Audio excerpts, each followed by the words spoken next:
जब किसी कंटेनर में कोई एक गैस है, सपोज गैस ए, तब हम वर्ड यूज करते हैं वेपर प्रेशर या सिंपल प्रेशर वर्ड यूज करते हैं कि प्रेशर ऑफ दैट गैस।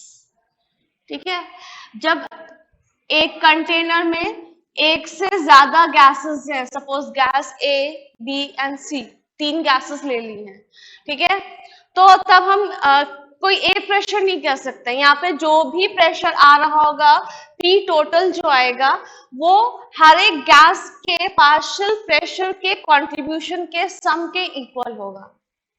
ठीक है, हर एक प्रेशर का अपना एक आंशिक प्रेशर होगा, हर एक गैस का अपना एक आंशिक प्रेशर होगा। जब खाली एक कंटेनर में एक ही गैस है तो हम वर्ड यूज कर सकते हैं वेपर प्रेशर या simple pressure of the gas. लेकिन अब एक से ज्यादा गैसेस हैं तो उस गैस में उस कंटेनर का जो भी टोटल प्रेशर आ रहा है, उस टोटल प्रेशर के लिए हर एक गैस पार्शियली कंट्रीब्यूट कर रही है ना। एक ही गैस का पूरा है, हम प्रेशर उसी गैस का तो नहीं ले सकते हैं ना, कि एक कंटेनर में जो भी प्रेशर आ रहा है वो एक गैस के लिए बोल दिया कि इस गैस की वजह से, नहीं, उस कंटेनर के अंदर जितनी भी गैसेस हैं वो सभी पार्शियली कंट्रीब्यूट करेंगे टुवर्ड्स द टोटल प्रेशर। इसलिए जब भी मिक्सचर ऑफ गैसेस की बात आती है तब हम वर्ड यूज करते हैं पार्शियल प्रेशर या हिंदी में वो बोलते हैं आंशिक दाब। ठीक है, तो डाल्टन्स लॉ पार्शियल प्रेशर में था कि for a mixture of non-reacting gases, for a mixture of non-reacting gases, definition सही से सुनेंगे, इस पे क्वेश्चन पूछे गए हैं प्रीवियस पेपर्स में। तो total pressure is equal to the sum of partial pressure of each gas। अगर हमने 3 गैस ली है तो इसी तरह से partial pressure of A plus partial pressure of B plus partial pressure of C. अगर इससे ज्यादा गैसेस होती तो उससे आगे भी जा सकते। क्लियर, आ गया समझ में? अब इसका एप्लीकेशन क्या है, कहां पे ये डाल्टन्स लॉ लगता है? ठीक है, तो आप साइड हेडिंग छोटी सी डाल सकते हैं, application of Dalton's law of partial pressure, short में लिख दिया। ठीक है, पीपी। जब आप लैब में काम करते हैं तो कई बार होता है कि हम गैसेस प्रिपेयर करते हैं लैब में, और उनको जब हम कलेक्ट करते हैं तो अंडर वाटर करते हैं, कलेक्ट वाटर डिस्प्लेसमेंट मेथड के थ्रू उनको कलेक्ट करते हैं। अभी डायग्राम बनाएंगे तो आपने देखा होगा, आपके जूनियर क्लासेस में भी ये डायग्राम्स बने होंगे। ठीक है, बाकी अब बड़े हो गए तो उन क्लासेस में भी होगा। सपोज यहाँ को एक टेस्ट ट्यूब लिया हुआ है, ये इसमें अंदर कोई रिएक्शन हो रही है, कॉर्क यहाँ लगी है, यहाँ पे कोई रिएक्शन हो रही है, गैस प्रोड्यूस हो रही है। ठीक है, तो ये डिलीवरी ट्यूब यहाँ इस तरीके से जाएगा और यहाँ पे ये वाटर ट्रफ है, इसके अंदर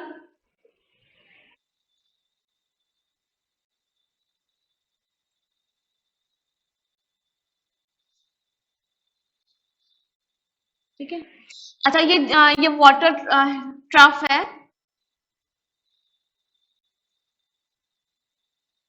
ठीक, तो जब आप ये टेस्ट ट्यूब लगाएंगे या कोई भी कंटेनर, ग्लास कंटेनर जिसमें भी आप लेना चाहते हैं, गैस को कलेक्ट करना चाहते हैं, तो अपने आप अभी यहाँ पे कोई रिएक्शन नहीं भी हो रही है तो वाटर लेवल राइज कर जाएगा ड्यू टू कैपिलरी एक्शन अपने आप।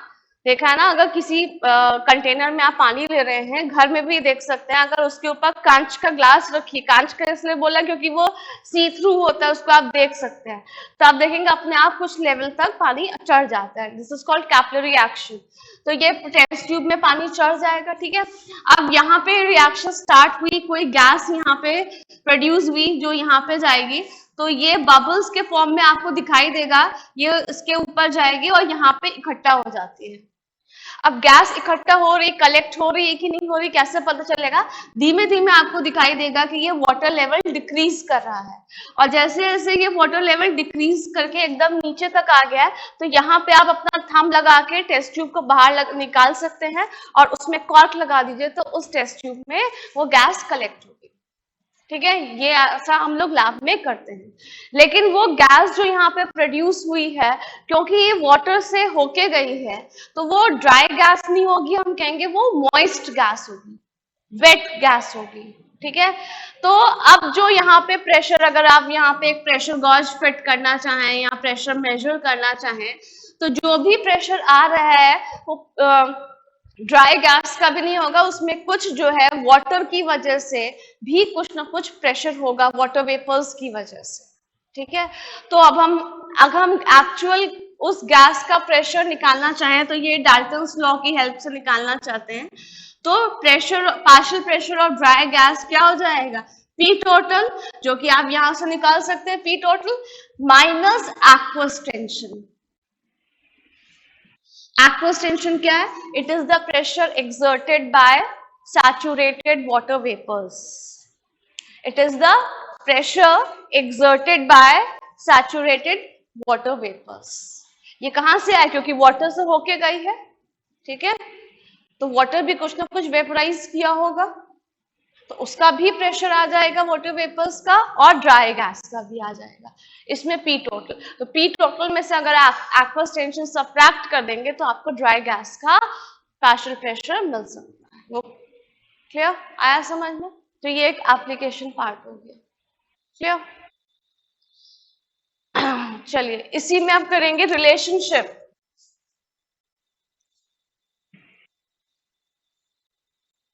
Between partial pressure of gas, P total and mole fraction। ठीक है, इनके बीच में रिलेशनशिप करना है।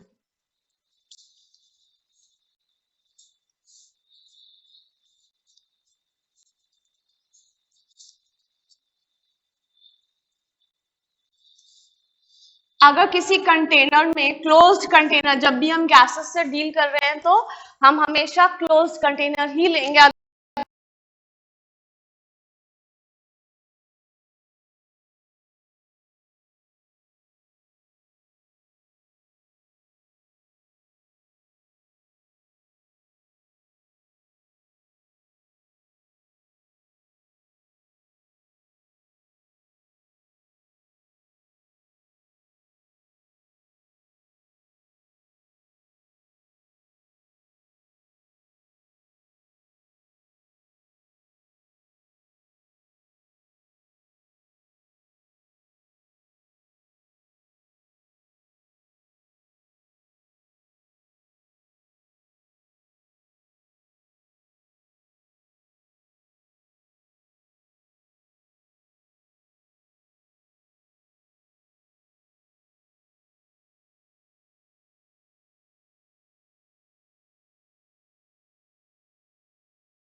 डिफ्यूजन ऑफ हाइड्रोजन गैस, दोनों का हम कंपेयर कर लें तो रेट ऑफ डिफ्यूजन ऑफ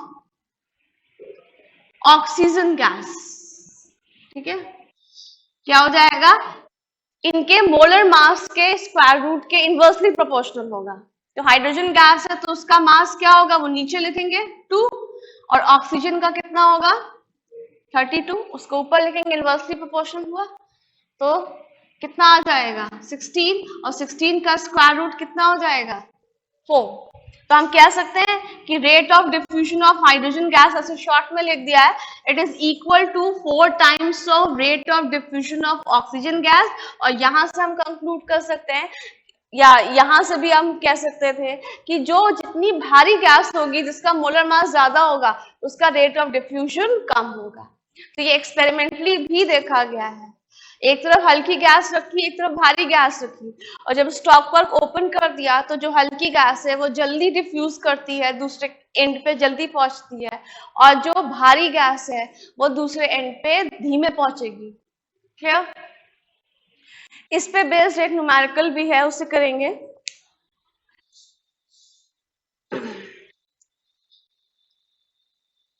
चलिए न्यूमेरिकल लिखिए, at particular pressure and temperature, at particular temperature and pressure, dinitrogen gas diffuses at the rate of 79 ml per second, 79 ml per second, ठीक है, under the same conditions, at what rate will SO2 gas diffuse? Will SO2 gas diffuse? Unit देख के लग रहा होगा ml पर second में दिया हुआ है, ठीक है। स्पीड कैसे निकालते हैं, speed is equal to distance upon time, लेकिन यहाँ पे क्या हो रहा है, गैस डिफ्यूज कर रही है, तो कितना वॉल्यूम डिफ्यूज कर गया, तो यहाँ पे जो उसकी स्पीड है, जो रेट ऑफ डिफ्यूजन है, ये वॉल्यूम पर टाइम के उस पे बताएंगे, ठीक है। तो अभी आप यूनिट देख रहे हैं, वहां पे ml पर सेकेंड के हिसाब से यूनिट दी गई है, ठीक है, कि कितना वॉल्यूम गैस का डिफ्यूज कर रहा है पर सेकेंड में।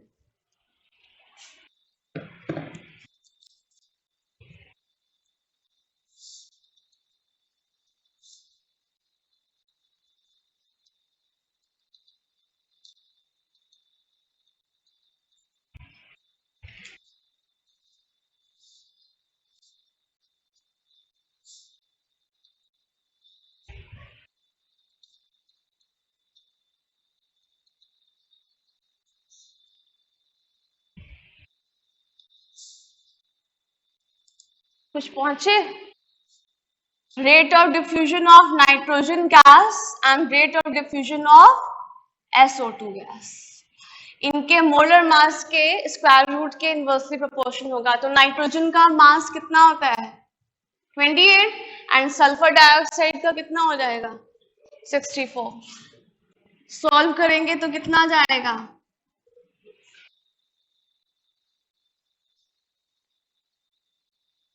कितना आएगा 6/24, यही आएगा, ठीक है।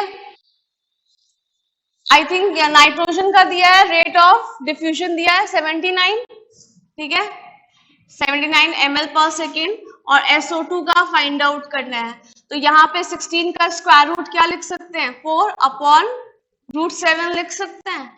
तो rate of diffusion of sulphur dioxide कितना हो जाएगा 79 इंटू √7/4। इसको तो सॉल्व कर लेंगे अभी। √7 देख के छोड़ दिया, हाँ, थोड़ा स्पीड बढ़ाइए जो फर्स्ट बेंच पे।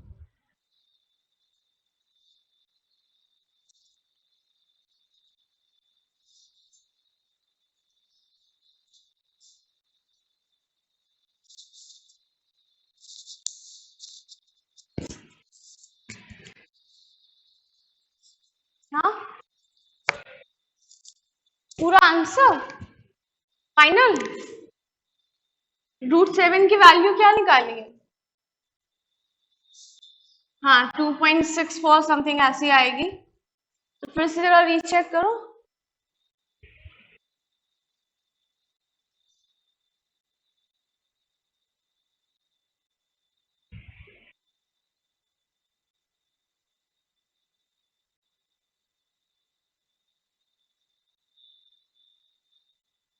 फाइव 513 डेसिमल थोड़ा आपने इधर उधर कर दिया है। बाकी 51.35, यस, अप्रोक्सीमेटली आंसर आएगा 52। अगेन दीज मैनी हाथी एंड घोड़े क्या है? ml/सेकेंड। क्लियर? आया? कुछ कैलकुलेशन में मिस्टेक थी? क्लियर? चलिए,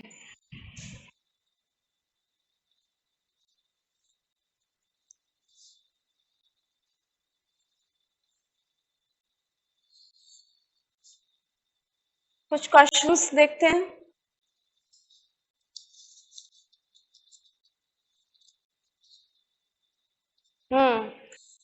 एक क्वेश्चन लिखेंगे, which of N2O, O3, SO2 and NO2 gases will have its rate of diffusion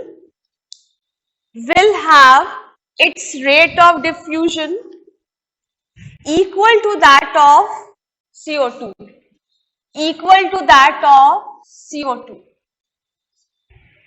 carbon dioxide. इनमें से किस गैस का रेट ऑफ डिफ्यूजन जो है कार्बन डाइऑक्साइड के डिफ्यूजन के इक्वल होगा?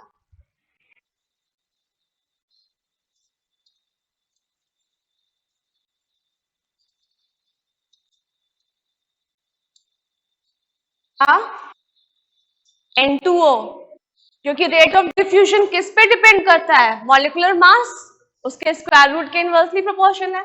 तो बस आपको यही तो चेक करना है कि किस गैस का मास, मॉलिक्यूलर मास कार्बन डाइऑक्साइड के मास के बराबर होता है।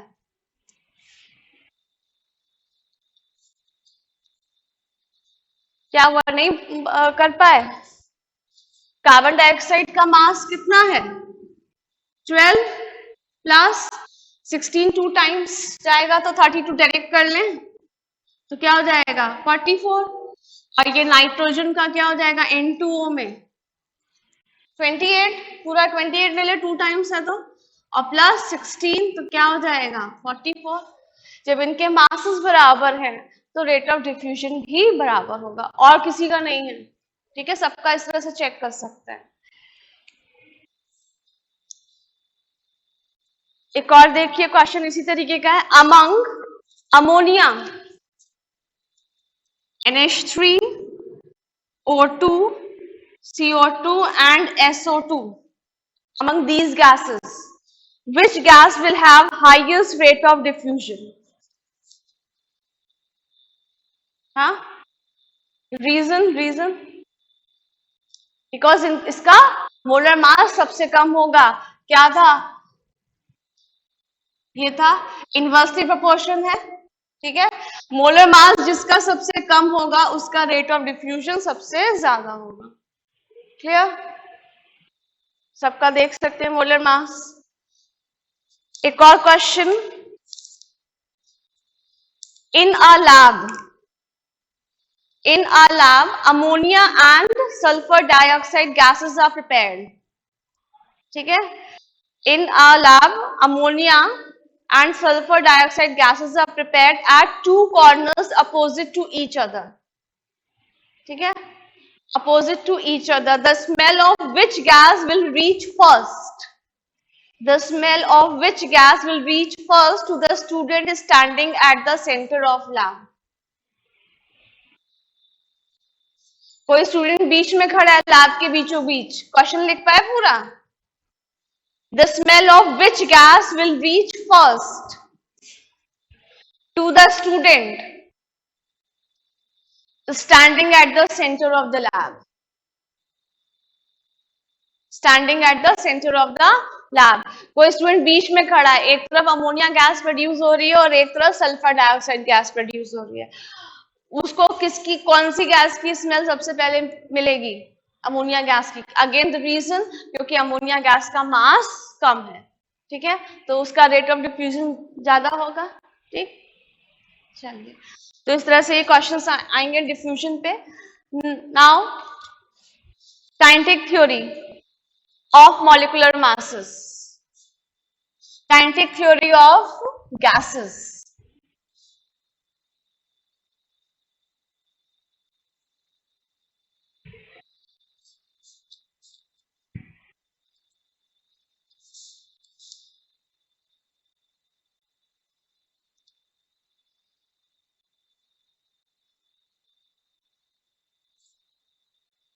Kinetic molecular theory of gases, इसके कुछ पॉइंट्स हैं।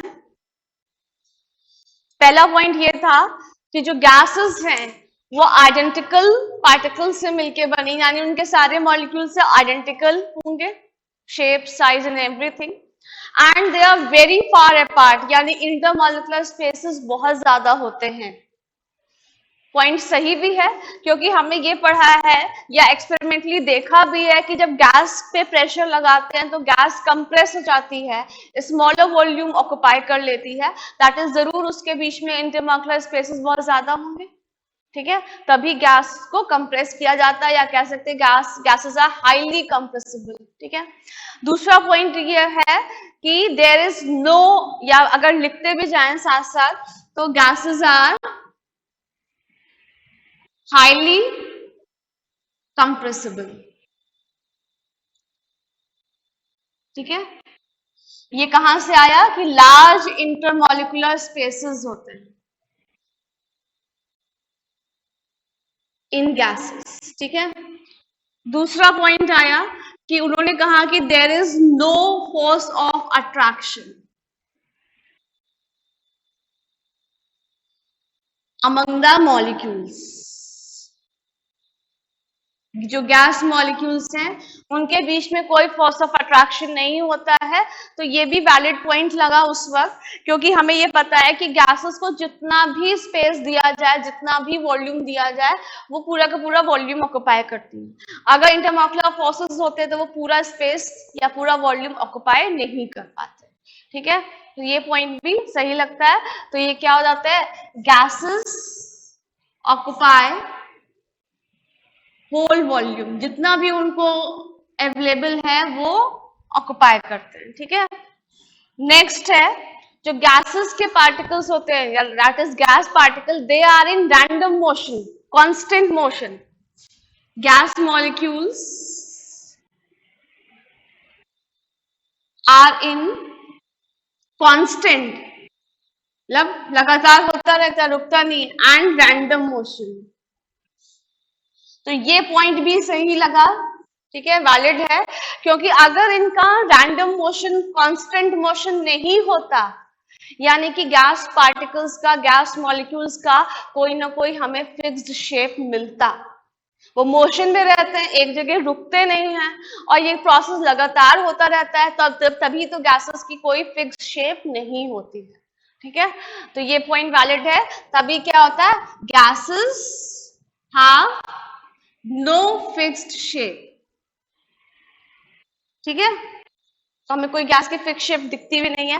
नेक्स्ट है, गैसेस जो है होते हैं वो सभी पॉसिबल डायरेक्शंस में मूव कर सकते हैं, ठीक है।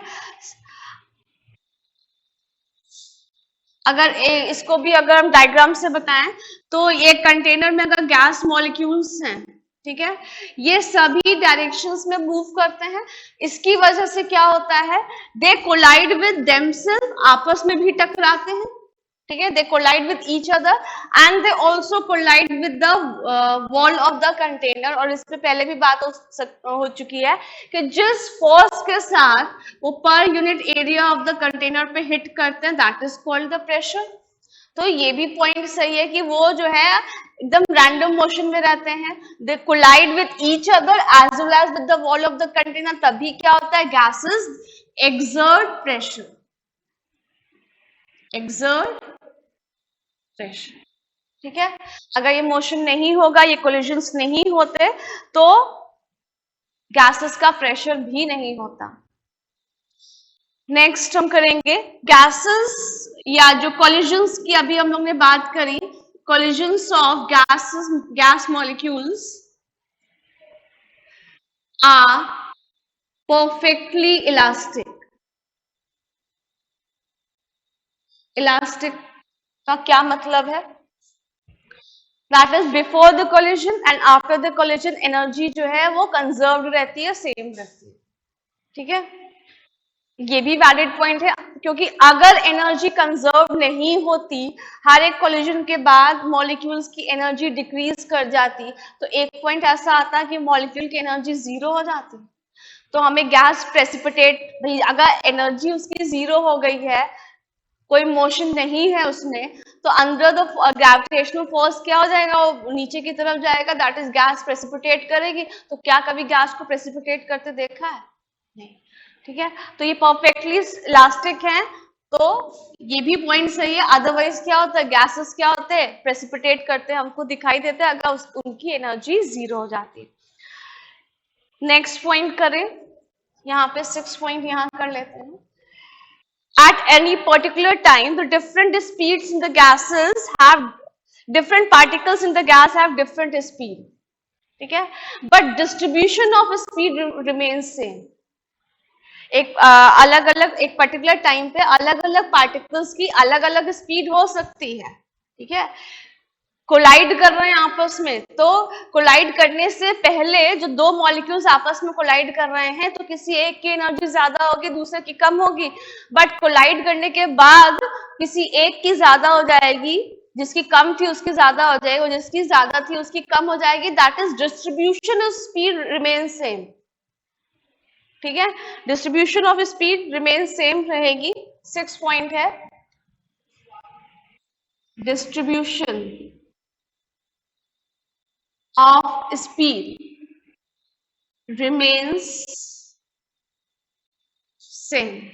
ठीक है, इंडिविजुअल जो कोलिजन्स होते हैं, इंडिविजुअल मॉलिक्यूल्स की एनर्जी बिफोर, भाई कोलाइड करने से पहले किसी की ज्यादा है, किसी की कम है। ठीक है, कोलाइड करा तो जिसकी कम है उसकी बढ़ गई, और जिसकी कम थी उसकी बढ़ गई, और जिसकी ज्यादा थी उसकी कम हो जाएगी। That is distribution of speed क्या हो जाएगी, सेम। अदरवाइज क्या होगा, law of conservation of energy follow नहीं होगा। एंड जो काइनेटिक एनर्जी है, 7th point, the kinetic energy of the molecules जो है वो डायरेक्टली प्रोपोर्शन होता है एब्सोल्यूट टेम्परेचर। अगर आप टेम्परेचर बढ़ा देंगे तो काइनेटिक एनर्जी भी बढ़ेगी। क्लियर? पता है, जब टेम्परेचर बढ़ाएंगे तो स्पीड बढ़ेगी। तो यहाँ पे आपका आता है टाइप्स ऑफ मॉलिक्यूलर स्पीड्स। ये पॉइंट्स इंपॉर्टेंट है एक तरीके से, क्योंकि इसी पे भी हमें करना है deviation from ideal behaviour.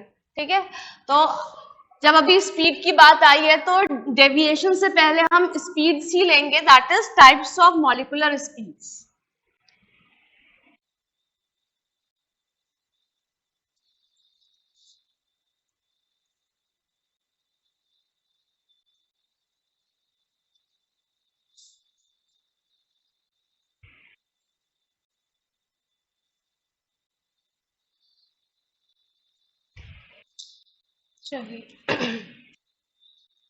Types of molecular speeds.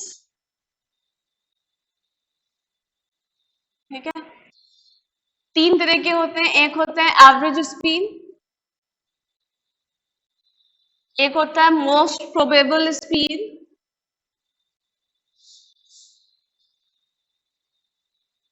और तीसरा होता है रूट मीन स्क्वायर स्पीड। ठीक है, एवरेज स्पीड, अभी कहा कि हर एक मॉलिक्यूल की इंडिविजुअली अपनी अलग अलग स्पीड होती है, but distribution of speed same रहता है at a given temperature, at a given point of time. ठीक है, तो बस उनका एवरेज निकालना है कि कोई मॉलिक्यूल है उसकी U1 स्पीड है, दूसरा मॉलिक्यूल उसकी U2 है, U3, U4 and so on. तो क्या करेंगे, जो नंबर ऑफ जितने भी मॉलिक्यूल्स हैं उससे डिवाइड कर दीजिए, दैट इज मीन निकालना। ठीक है, तो ये आपका एवरेज स्पीड हो जाएगा।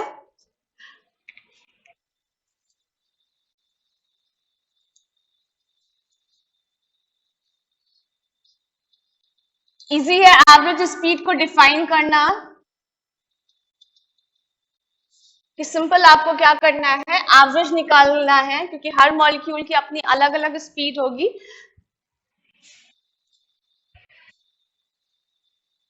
और इसको मैथमेटिकली लिखें, अगर U एवरेज करके लिखें तो under root of 8RT upon pi m, ये फॉर्मूला आता है। ठीक है, मोस्ट प्रोबेबल स्पीड किसे कहते हैं? हो गया, प्रोसीड करें। मोस्ट प्रोबेबल मतलब वो स्पीड, हर मॉलिक्यूल की अलग अलग होती है, एट ए गिवन टाइम, एट ए गिवन टेम्परेचर, हर मॉलिक्यूल की, जो भी एक सैंपल ऑफ गैस लिया है उसमें हर मॉलिक्यूल की अलग अलग होगी। तो वो स्पीड जो मैक्सिमम नंबर ऑफ मॉलिक्यूल्स ने पजेस करी है, that is called most probable speed. For example 100 students की क्लास है, ठीक है, आउट ऑफ 100 मार्क्स मिल रहे हैं। ठीक है, तो सपोज 60% मार्क्स ऐसे हैं जो मैक्सिमम स्टूडेंट्स ने ऑक्युपाई किए हैं, ऑब्जर्व किए हैं। ठीक है, 60 से नीचे यानी कि जो 33% पासिंग मार्क्स होता है, वो कुछ ही स्टूडेंट्स में, कुछ ही तो होते हैं जो मार्जिन पे होते हैं, या कुछ ही होते हैं जो फेल होते हैं। और अबव 90% मार्क्स जो जिन्होंने मिले हैं जिनको, तो वो भी कम है। बट 60% एक ऐसा एवरेज नंबर है कि जो मैक्सिमम स्टूडेंट्स ने, सपोज आधी क्लास के बच्चों के जो है यही नंबर आए, 60 आए आउट ऑफ 100, तो ये मोस्ट प्रोबेबल मार्क्स हुए। और ऐसे ही वो स्पीड जो मैक्सिमम नंबर ऑफ मॉलिक्यूल्स की होगी, ठीक है, at a given point of time and temperature, उसे हम कहेंगे मोस्ट प्रोबेबल स्पीड। और इसको अगर आप मैथमेटिकली निकालेंगे तो U most probable, that is MPS कह सकते हैं, it is 2RT upon m, under root of 2RT upon m। Clear? Now root mean square speed. तो क्या करना है, जितनी भी स्पीड्स हैं अलग अलग मॉलिक्यूल्स की, जो भी स्पीड है उनका स्क्वायर कर दीजिए। ठीक है, जैसे अभी जो यहाँ पे लिया था, ठीक है, एंड सो ऑन, जो भी है उनका मीन ले लीजिए, नंबर ऑफ मॉलिक्यूल से डिवाइड कर दिया और उनका स्क्वायर रूट ले लेंगे। तो इसके लिए जो आएगा R root mean square speed, it is equal to under root of 3RT upon m। ठीक है, मैथमेटिकली इसको हम इस तरीके से लिख सकते हैं। अगर आइडियल गैस है, फॉर 1 मोल ऑफ गैस हम ये लिख सकते हैं, फॉर 1 मोल लिख सकते हैं। तो जो RT लिखा है उसको हम इस तरीके से लिख सकते हैं, 3PV अपॉन m लिख सकते हैं। ठीक है, अगर हम यही अंडर रूट में ही ये नीचे भी D से मल्टीप्लाई करें और ऊपर से भी D से मल्टीप्लाई करें, सॉरी D से नहीं मल्टीप्लाई करना है, P से मल्टीप्लाई करें,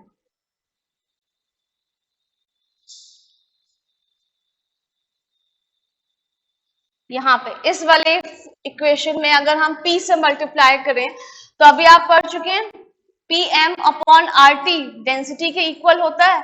तो इसको हम क्या लिख सकते हैं, अंडर रूट ऑफ, ये 3 एक्सप्रेशंस आ जाते हैं रूट मीन स्क्वायर स्पीड के। बताइए समझ में आया?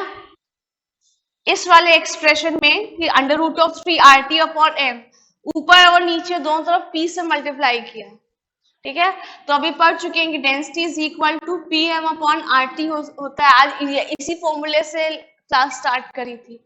तो क्या हो जाएगा, P M upon R T, इसको डी लिख सकते हैं, तो डी नीचे ही आएगा और ऊपर ये पी बचेगा 3p।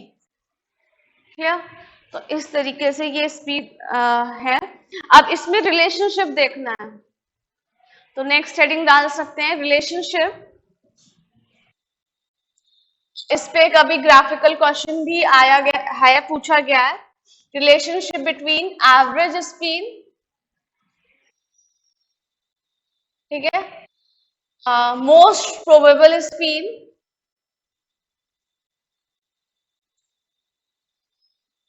And root mean square speed. ठीक है, तो यहाँ पे जो C से डिनोट किया है स्पीड को, तो root mean square speed is to average speed is to most probable speed. तो क्या हो जाएगा, आरएमएस की वैल्यू क्या आई थी, √3RT upon m is to average speed के लिए क्या आया था, 8RT अपॉन पाई m, और मोस्ट प्रोबेबल स्पीड के लिए क्या आया था, 2RT अपॉन m। क्लियर, और RT अपॉन m जो है सभी में कॉमन है, तो इसको हम कैंसिल कर सकते हैं। ठीक, तो अब क्या बचा हमारे पास, √3 इज टू √8/पाई इज टू √2। तो √3 की वैल्यू क्या होती है, 1.732 इज टू √8/पाई को अगर करेंगे तो 1.596 आएगा, इज टू √2 की वैल्यू क्या है, 1.414। तो हम क्या लिख सकते हैं कि hence CRMS is greater than C average and which is greater than CMPS। ठीक है, ये रिलेशनशिप है।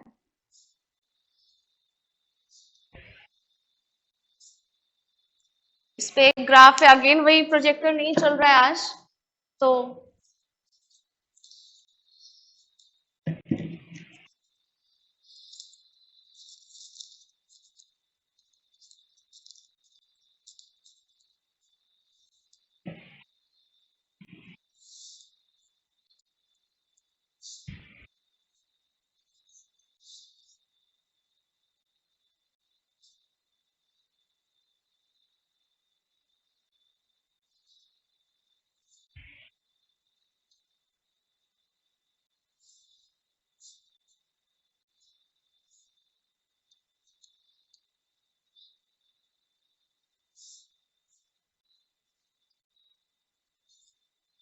चलिए ग्राफ एक बनाना है। क्वेश्चन है, identify the correct labels of ABC in the following graph. यहाँ पे y एक्सिस पे नंबर ऑफ मॉलिक्यूल्स लिए गए हैं, x एक्सिस पे स्पीड लिया है। ठीक है, ये A दिया है, ये B एंड देन C। ठीक है,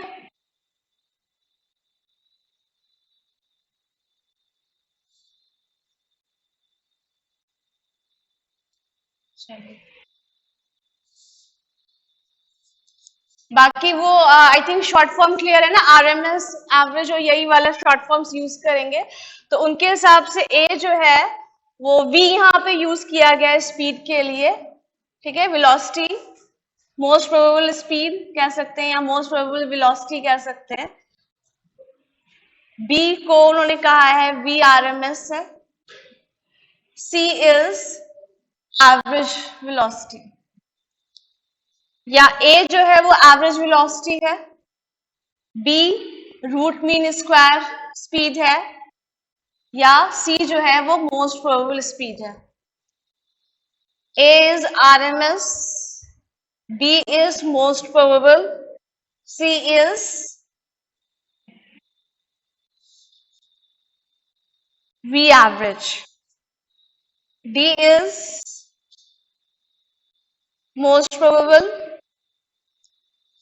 B is average speed, C is root mean square.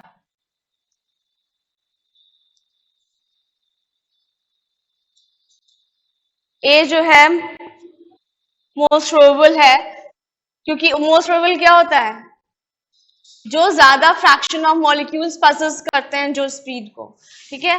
और बी क्या होगा, एवरेज होगा, और सी क्या होगा, वो आरएमएस।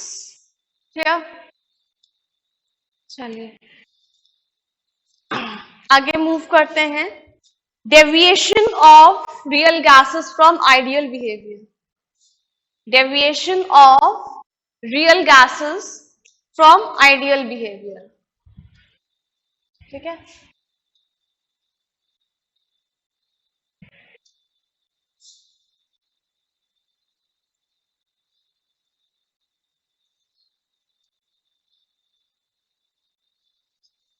रियल गैसेस की डेफिनेशन दिया कि जो Boyle's law, Charles law, Avogadro law follow करते हैं at all conditions of temperature and pressure. But जब एक्सपेरिमेंटली देखा गया तो दो ग्राफ आए, ठीक है। वाई एक्सिस पे प्रेशर वॉल्यूम का प्रोडक्ट लिया और यहाँ पे प्रेशर। अगर आइडियल गैस है तो उसको ये इस तरीके का ग्राफ हम लोग पहले भी कर चुके हैं बॉयल्स लॉ के लिए। ये किसके लिए है, बॉयल्स लॉ, ठीक है। अगर ideal gas Boyle's law follow कर रही है कि प्रेशर वॉल्यूम का जो प्रोडक्ट होता है वो कांस्टेंट होता है, तो अगर आइडियल गैस है तो ये हॉरिजॉन्टल ग्राफ आएगा। बट प्रैक्टिकली जो देखा गया, हीलियम गैस का इस तरीके का डेविएशन आता है, देन हाइड्रोजन गैस है, और ये carbon monoxide and methane gas, इनका बिहेवियर थोड़ा अलग है कि जो हाइड्रोजन और हीलियम गैस है ये हमेशा पॉजिटिव डेविएशन देते हैं। जैसे आप प्रेशर बढ़ा रहे हैं तो ये आइडियल बिहेवियर से उनका पॉजिटिव डेविएशन है। कार्बन मोनोऑक्साइड और मीथेन गैस का है कि लो प्रेशर पे ये नेगेटिव डेविएशन शो करती है। अच्छा, हर एक का कर्व अलग अलग है, it depends upon the nature of the gas कि कौन कितना नेगेटिव डेविएशन शो कर रहा है। और उसके बाद प्रेशर शो बढ़ाएंगे तो वो पॉजिटिव डेविएशन, या ये कह सकते हैं हाई प्रेशर पे हर गैस आइडियल बिहेवियर से पॉजिटिव डेविएशन शो करती है, ठीक है। एक और ग्राफ बॉयल्स लॉ का देखा था, प्रेशर वर्सेस वॉल्यूम। तो अगर रियल वो आइडियल गैस है तो इस तरीके का ग्राफ आ रहा है, बट अगर रियल गैस है तो समवॉट इस तरीके का, ये रियल गैस के लिए तो ये दिख रहा है कि जब प्रेशर लो है, ठीक है, जब प्रेशर लो है तो रियल गैस लगभग आइडियल गैस बिहेवियर शो कर रही है। बट एट हाई प्रेशर अच्छा खासा डेविएशन है रियल गैस का, आइडियल बिहेवियर वो नहीं शो कर रही है, डेविएशन शो कर रही है। या कह सकते हैं कि हाई प्रेशर पे हम एक्सपेक्ट कर रहे थे कि आइडियल बिहेवियर का इतना, आइडियल गैस का इतना वॉल्यूम होना चाहिए, बट जो रियल गैस है एक्सपेक्टेड से ज्यादा वॉल्यूम ऑक्युपाई कर रही, ठीक है। तो लो प्रेशर्स पे यानी कि गैसेस फिर भी आइडियली बिहेव करती हैं, बट हाई प्रेशर्स पे दे डेविएट। तो यहीं से क्वेश्चन आता है कि पहली बात तो गैसेस डेविएट ही क्यों कर रही हैं आइडियल बिहेवियर से, और अगर डेविएट कर रही है तो किन कंडीशंस पे डेविएट कर रही हैं, ठीक है। या कहना चाहिए कि अगर आइडियल बिहेवियर दिखा रही है तो किन कंडीशंस पे दिखा रही है, ठीक है। तो जो पहला क्वेश्चन है कि व्हाई डू गैसेस डेविएट, इसका आंसर आपको काइनेटिक मॉलिक्यूलर थ्योरी में ही मिलेगा। उसमें एक पॉइंट में यह कहा गया था कि गैसेस में कोई इंटरमॉलिक्यूलर फोर्सेस नहीं होते गैस मॉलिक्यूल्स में, तो ये पॉइंट गलत है। अगर हम इस पॉइंट को सही माने तो गैसेस कभी लिक्विफाई नहीं करती, जो कि एक्चुअली करती हैं। आप इस बारे में पहले भी बात हो चुकी है कि अगर गैसेस को लिक्विफाई करना है तो हमने बताया था कि दो कंडीशंस चाहिए होते हैं, दो फैक्टर्स चाहिए होते हैं, एक है लो टेम्परेचर और दूसरा है हाई प्रेशर, ठीक है। हाई प्रेशर मतलब गैस को आपको कंप्रेस भी करना पड़ेगा, कंप्रेस भी करिए और लो टेम्परेचर भी लगाइए, तो जरूर गैसेस में इंटरमॉलिक्यूलर फोर्सेस होते हैं, तभी जब उनको हम कंप्रेस करते हैं, साथ ही साथ लो टेम्परेचर प्रोवाइड करते हैं, तो वो जब मॉलिक्यूल्स पास पास आते हैं तो इंटरमॉलिक्यूलर फोर्सेस जो पहले वीक थे अब वो स्ट्रांग हो जाते हैं और फिर गैस लिक्विफाई कर जाती है। अगर गैस में इंटरमॉलिक्यूलर फोर्सेस होते ही नहीं है तो वो लिक्विड में कन्वर्ट ही नहीं होते, क्योंकि लिक्विड में तो कुछ तो इंटरमॉलिक्यूलर फोर्सेस होते ही होते हैं और अच्छे खासे होते हैं, तो जो चीज पहले है ही नहीं वो एकदम से कैसे आ जाएगी। ये हम कह सकते हैं कि गैसेस में वीक इंटरमॉलिक्यूलर फोर्सेस होते हैं जो लो टेम्परेचर और हाई प्रेशर पे यानी कि गैस मॉलिक्यूल्स को आस पास लाने पर वो थोड़ा और ज्यादा स्ट्रांग हो जाते हैं इंटरमॉलिक्यूलर फोर्सेस। तो काइनेटिक थ्योरी का वो पॉइंट गलत था कि गैसेस में कोई भी इंटरमॉलिक्यूलर फोर्सेस ऑफ अट्रैक्शन नहीं होती। दूसरा पॉइंट उन्होंने कहा था कि जो गैस जो है वो सारा का सारा वॉल्यूम ऑक्युपाई कर लेती है और वो इतना ह्यूज वॉल्यूम ऑक्युपाई करती है कि गैसेस के जो मॉलिक्यूल्स होते हैं उनका वॉल्यूम नेग्लिजिबल होता है।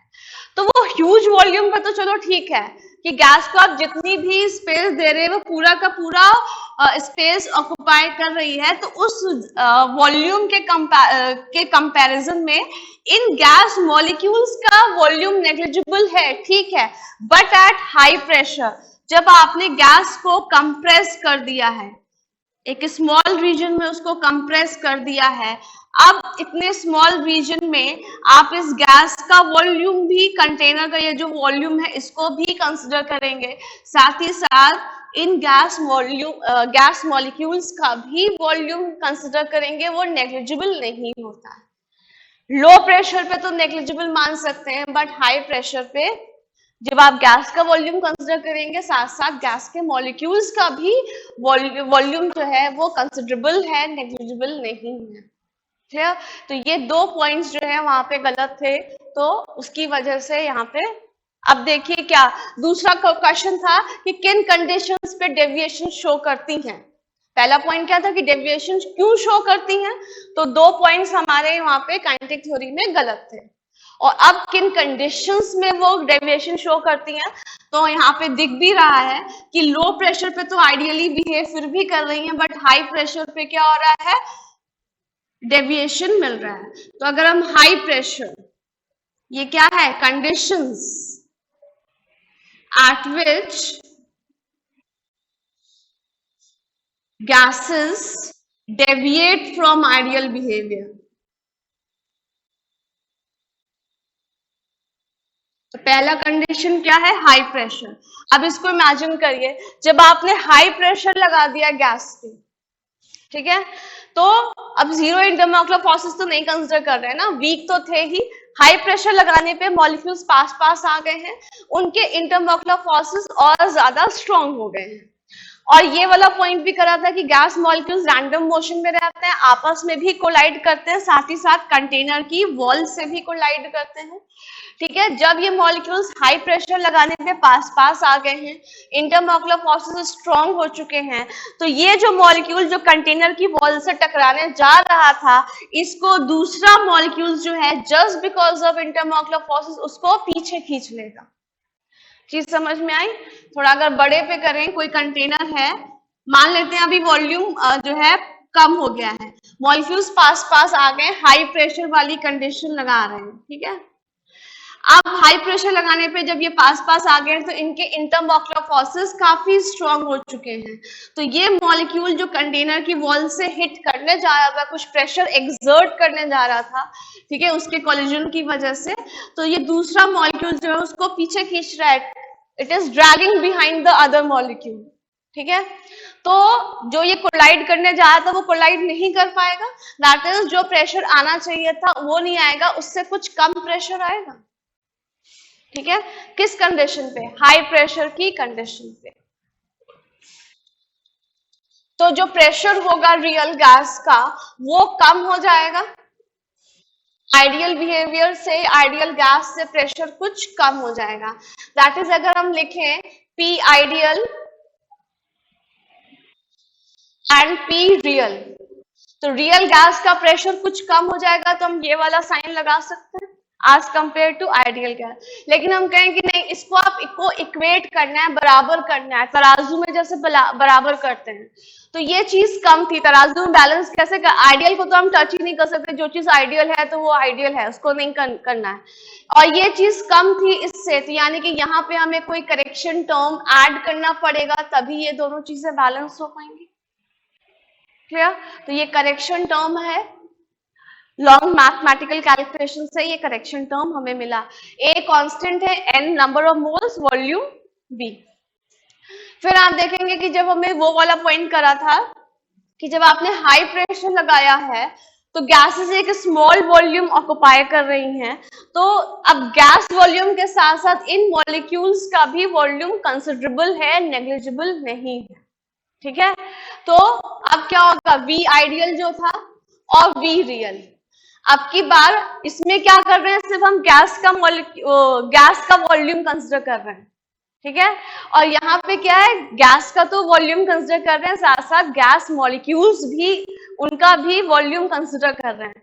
तो ये चीज ज्यादा आएगी आइडियल की। यहाँ पे सिर्फ गैस का वॉल्यूम है और यहाँ पे गैस का है और प्लस गैस के मॉलिक्यूल्स का भी हम कंसिडर कर रहे हैं हाई प्रेशर पे, तो ये वाला साइन लगेगा। ठीक है, अगेन हमें इक्वेट करना है, दोनों को बराबर करना है, और अगर ये चीज ज्यादा है तो इसमें से कुछ सब्ट्रैक्ट करना पड़ेगा, तभी दोनों बराबर होंगे। तो uh correction term V minus N B. ठीक है, तो हमारे पास आइडियल गैस इक्वेशन क्या है, PV is equal to nRT। तो P और V की वैल्यूज अगर हम लिख दें, अब ये सब सबस्क्रिप्ट हटा देंगे तो क्या हो जाएगा, P plus AN square upon V square, ये P की वैल्यू हो गई। V की वैल्यू क्या है, V minus N B equal to nRT। तो यहां से आता है वैन डर वाल इक्वेशन। ये है वैन डर वाल इक्वेशन जो रियल गैसेस फॉलो करती है। ठीक है, जिसमें A और B, A and B are van der Waals constants. ठीक है, तो अभी जो हमारा दूसरा क्वेश्चन था कि किन कंडीशंस पे डेविएट करती हैं, तो उसमें से अभी एक ही कंडीशन निकली, ये हाई प्रेशर। ठीक है, दूसरी कंडीशन क्या होगी, लो टेम्परेचर। लो टेम्परेचर कैसे, कि जब लो टेम्परेचर होता है, अभी काइनेटिक थ्योरी में लास्ट पॉइंट यही करा था कि काइनेटिक एनर्जी जो होती है गैस मॉलिक्यूल्स की, वो टेम्परेचर के डायरेक्टली प्रोपोर्शन होता है। जब आप टेम्परेचर कम कर देंगे तो गैसेस का मोशन या गैसेस मॉलिक्यूल की जो काइनेटिक एनर्जी वो कम हो जाएगी। जब कम हो जाएगी, एक दूसरे के पास पास आ जाएंगे, तो अगेन क्या होगा, इंटरमॉलिक्यूलर फोर्सेस काफी ज्यादा स्ट्रांग हो जाएंगे, डोमिनेट करने लगेंगे। तो वही चीज आएगी, मॉलिक्यूल क्या हिट करने जा रहा था कंटेनर की वॉल को, कुछ प्रेशर एक्सर्ट करता है गैस, लेकिन नहीं, हाई प्रेशर पे गैस का प्रेशर कम हो गया। हाई प्रेशर आप बाहर से लगा रहे हैं, जिसकी वजह से गैस का जो इंटरनल प्रेशर है वो कम हो गया। आया समझ में? ठीक है, तो हाई प्रेशर, लो टेम्परेचर पे क्या है, काइनेटिक एनर्जी कम हो गई, गैस का मोशन कम हो गया, गैस मॉलिक्यूल्स का एक दूसरे के पास पास आ गए, इंटरमॉलिक्यूलर फोर्सेस स्ट्रांग हो गए, तो चीज वही दोबारा हो जाएगी। क्लियर? अब ये जो कांस्टेंट्स हैं ए एंड बी, इनका क्या मतलब है ये नोट कर लीजिए। वैन डर वाल कांस्टेंट ए क्या रिप्रेजेंट करता है, it is the measure of intermolecular forces. It is the measure of intermolecular forces of gases. ठीक है, and B क्या है, it is the measure of effective size of the molecule. Effective size of the molecules. Clear?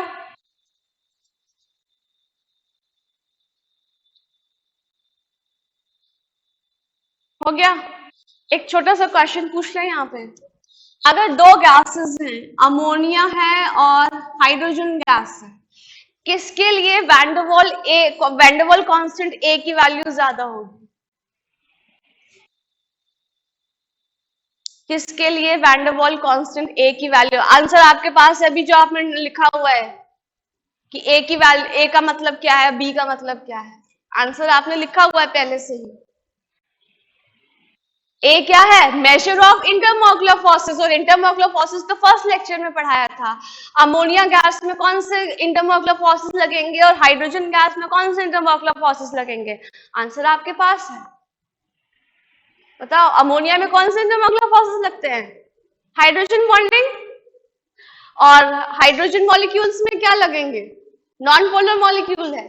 Dispersion forces कौन ज्यादा strong है, hydrogen bonding ज्यादा strong होती है, तो अमोनिया के लिए वैन डर वाल कांस्टेंट ए की वैल्यू ज्यादा होगी। क्लियर, इसके लिए वैल्यू ज्यादा आएगी अमोनिया की। तो ऐसे XYZ कोई भी दो गैसेस कंपेयर करने को दे दिया जाए तो बता सकते हैं। फर्स्ट लेक्चर जो है उसको भूलना नहीं है, तो पूरे चैप्टर में लगेगा। क्लियर, चलिए, और अगर N2 गैस और H2 गैस दे रहे हैं तो किसके लिए वैन डर वाल कांस्टेंट B के वैल्यू ज्यादा होगी, nitrogen gas and hydrogen gas. Again answer लिखा हुआ है, नाइट्रोजन गैस इफेक्टिव साइज, ठीक है, effective size of the gas molecule किसके लिए ज्यादा है, नाइट्रोजन गैस के मॉलिक्यूल्स का साइज बड़ा होगा, ठीक है, तो इसके लिए ये ज्यादा, ठीक है। तो सिर्फ इक्वेशन नहीं पढ़ लेना है, उसको अप्लाई भी करना है। ये ऐसे हॉट क्वेश्चन हो गए, थॉटफुल क्वेश्चन हो गए। अब इस पे थोड़ा और भी एक दो ग्राफिकल क्वेश्चन हमने देखे थे, तो वो, लेकिन पहले आप थोड़ा रिवाइज करके आएंगे, ठीक है। चलिए फिर आज की क्लास यहीं पे खत्म करते हैं। अभी वैन डर वाल पे अभी हमें और क्वेश्चंस करने हैं, वैन डर वाल इक्वेशन पे मुझे कुछ बहुत अच्छे क्वेश्चंस मिले तो उनको भी प्रैक्टिस करना है, तो लेकिन थोड़ा सा पहले रिवाइज करके आएंगे, और जो क्वेरीज हैं पूछ लीजिएगा, ठीक है। चलिए, थैंक यू।